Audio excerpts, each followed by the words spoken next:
ప్రియమైన దేవుని ప్రజలారా, ప్రభు నామంలో మీ అందరికీ శుభాభివందనాలు. ఈరోజు దేవుని వాక్యంలో ఒక విశేష కృపవాక్యం గురించి తెలుసుకుందాం. స్త్రీలందరికంటే రాజు ఎస్తేరును ప్రేమించును.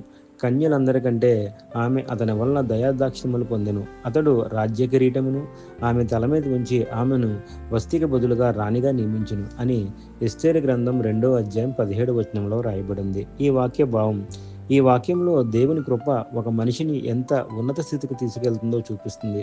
ఎస్తేరు సాధారణ యువతగా ఉన్నప్పటికీ దేవుని యోజన ప్రకారం ఆమె రాణిగా నిలిచింది.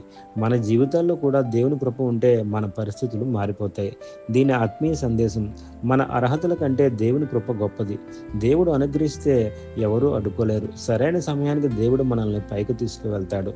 చిన్న ప్రార్థన: పరలోక తండ్రి, నా జీవితంలో నీ కృప ఉండనట్లు దయచేయము. నీవు నిర్ణయించిన స్థలానికి నన్ను చేర్చుము. నా జీవితం నీ యోజన ప్రకారం నడిచినట్లు నడిపించుము.